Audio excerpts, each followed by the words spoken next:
Good morning. Welcome to Grand Central. As you can tell from its weird emptiness, it is very, very early. I'm about to get on one of the first New Haven trains of the day to go up to Bridgeport to change to a Waterbury branch train to go explore Connecticut to get secret scenic Branchline. So here's some history, and I'll see you again on board. The history of the Waterbury branch dates back to the 1840s, when the Naugatuck Railroad was chartered to run north along the Naugatuck Valley from Devon Junction, near Bridgeport. In May of 1849, the first section opened, connecting the New York and New Haven Railroad's main line to Seymour. More expansions occurred later in 1849, with trains reaching Waterbury in June and the line's terminus at Winsted in September. The line remained a fairly minor branch line throughout the mid-19th century, although the growing industrial importance of the area played a role in the line's growth. In 1870, the Watertown and Waterville Railroad was leased by the Naugatuck, providing a branch line to the Waterville neighborhood of Waterbury. In 1887, the New York, New Haven, and Hartford Railroad, by then at the peak of their dominance in southern New England, bought out the Naugatuck Railroad, making it a branch line off of their main line. By this point, the Naugatuck Railroad was a key industrial branch line, linking many mills and factories along the Naugatuck River. However, in the 1930s, the line started to decline. In 1938, one of the largest hurricanes ever recorded in the U.S. struck New England, but surprisingly, most of the line was spared. However, railroads nearby, such as the Central New England Railway, which connected to the Naugatuck Railroad at Winsted, were damaged and subsequently abandoned.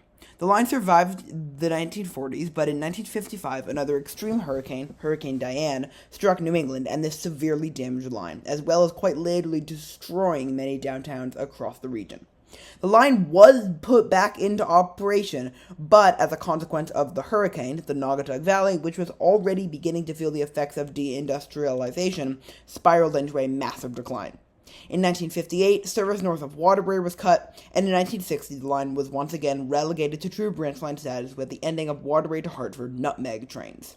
The line was saved in the 1970s with MTA subsidies, and in 1983 was fully taken over by Metro North. North of Waterbury, the line is now part of a railroad museum, but south of Waterbury, it remains a little weird branch line.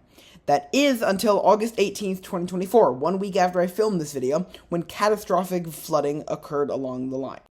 As of the publishing of this video, service has still not resumed, and apparently it is expected to be closed until early 2025. Honestly, this line just has the worst luck with natural disasters. So now, with that history out of the way, let's go explore this line. Welcome to Connecticut. Hi, Ned. Yeah, that was the river. We're in Connecticut now. Welcome to Bridgeport. Just got off this train. We're on the southbound track. They're single tracking through Bridgeport. Great job, MTA. I didn't see any bridge plates up, which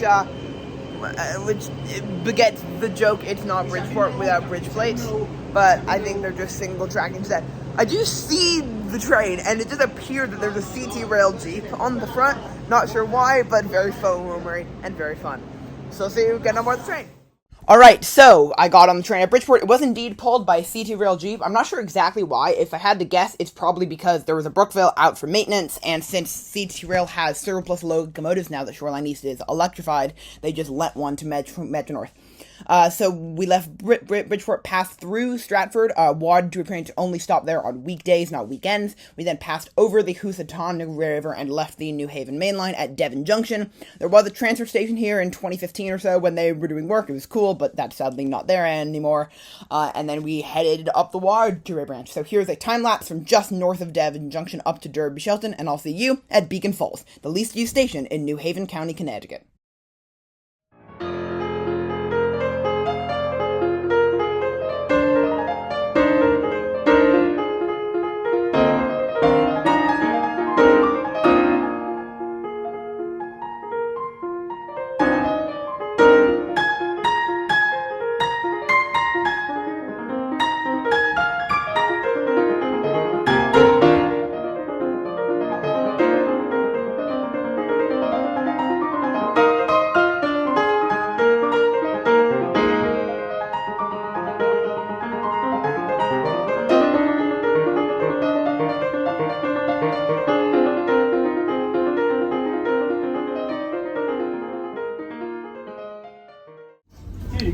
Thank you. Beacon Falls.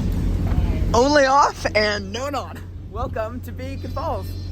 Wow, this is a really tiny new station. So yeah, here it goes. This is not the first least new station I've been to where I've been the only off and on, but I haven't been to one recently where I've been the only off and on. But yeah, this is a very low use station. There goes our train. So yeah, let's cut to the station review. Okay, here we are at Beacon Falls, and if I stand right here, I can show you the entire station. Behind me is just the track. It's just one platform that takes like 5 seconds to walk down, and a bus shelter, and a ramp. Now, interestingly, you may notice that there's no form of ticket machine. That's the first thing I'm going to address before we jump into the station review. The Waterbury branch does not have ticket machines. I hate that. I bought all my paper tickets before at Grand Central, but having the you have to buy on board thing, most people probably don't know about that, and some conductors might give you the penalty surcharge. I think it is extremely stupid to not have ticket machines. As for the rest of the station, it's a bus shelter with responsible gambling tips.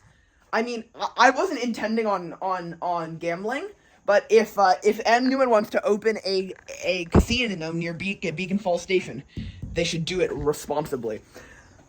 There is stop the spread of the spotted lanternfly. Stop human trafficking. Keep CT safe, and this accessible thing, which is a bit weird considering this is a low-level platform and therefore it's not accessible. I guess with the ramp you could get up here, but you still need to climb the 3 steps up into the train. There's a just like notice on the outside. There's a timetable board with the QR codes. There's also a bike rack down there, and of course parking. Now, as for ridership, not very high, 91 riders per week, as the last stats I have, which is 2018, so pre-COVID, which makes it the least used station in New Haven County, second least used in the state of Connecticut, and 6th overall in the New York City metro area. As for station rating, I mean, look at it. It's pathetic. It's nowhere near good. I'm not going to give it a 1 out of 10 because it's not as bad as 1 out of 10 stations are, but yeah, Beacon Falls gets a 2 out of 10. It's only saving grace is that it actually serves something, unlike when they're locked, which is this, but next to a highway. That thing it serves is a town, which is just across that bridge, so I'll go see you in the town. Okay, so what is there to see in Beacon Falls? To be honest, not much. To be fair, I was there on a Sunday morning, so not much was open. But when there was just a Dunkin' and nothing else. There are a couple restaurants that are there and exist, but aren't super close to the train station. There's a senior center, a post office, and nothing else. So yeah, it's not a very attraction-heavy town to say the least. The one interesting thing is it has, some characteristics of an old New England mill town. It has those classic New England mill town buildings, but they appear to be both vacant, and also they're right on this big strode that runs right through the center of the town. So it's a weird combination of a classic American suburb and quintessential cute New England mill town, and that makes it just very weird from an urban planning perspective. So yeah, that's Beacon Falls. Not much there. If you want to come here for the novelty of the least station, don't expect the town to be full of fun things to do, because it's really not. So then I went back to the station, and then I hopped on a train 1 stop south to Seymour, where I'll see you now. Thank you. Welcome to Seymour. The house is on fire. No, mother, it's just the northern light. Yes, that is a Simpsons reference. No, I have not watched The Simpsons. This is another tiny station, not as tiny as Beacon Falls, I will note. The platform is lower than track level. What the hell is this? Let's phone the train.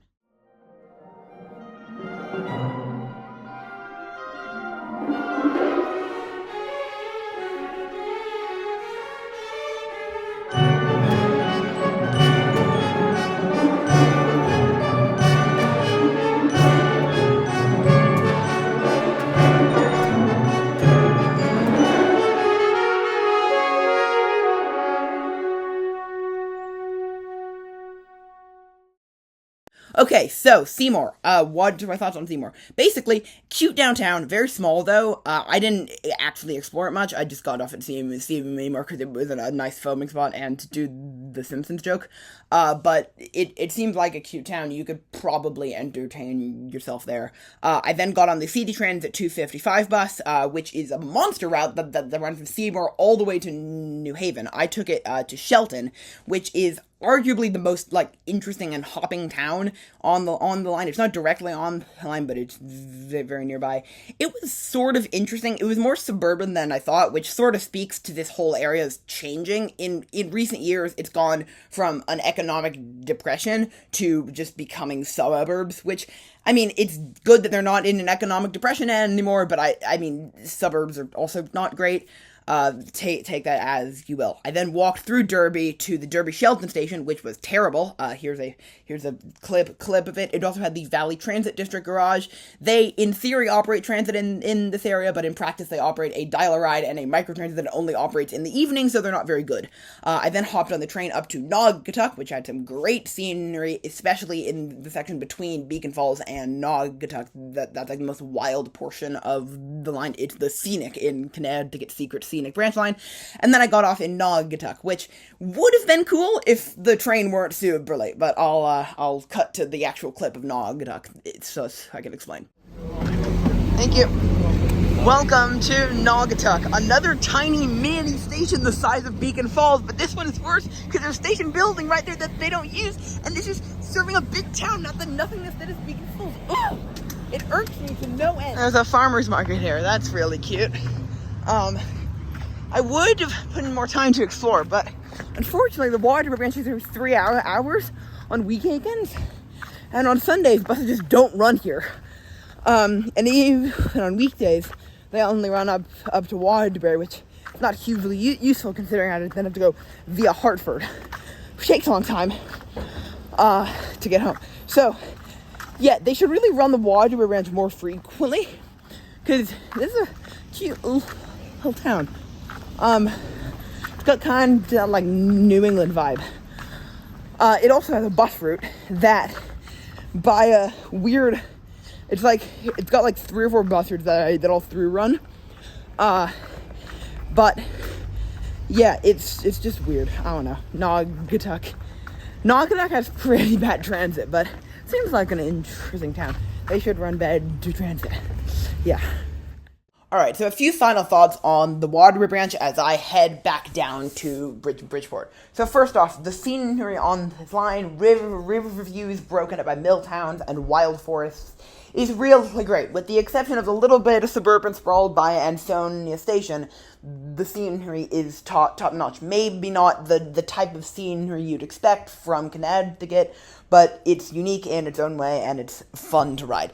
That being said, the towns along this line, I hate to say it, they're just not super interesting. Yes, Naugatuck is the most interesting of them, but if you want interesting towns on branch lines in Connecticut, go to New Canaan. That's like a really cute town on a really nice branch line.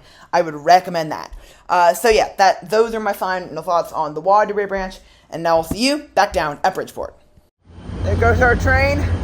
The train to Grand Central is arriving. What actually happened is it was on the southbound express. We were on the southbound local. It veered to the northbound local to make a wrong rail stop at Stratford, and then we passed it on the southbound local, and now it's coming here. I love cutting off trains. It's fun. Also, it appears that the Waterbury just sits on the southbound express, which I'm sure Amtrak loves that. And anyway, our train should become soon. So thank you so much for watching Connecticut Secret Scenic Branchline, and yeah, thanks for watching. I hope you enjoyed, and I'll see you next week. Bye bye.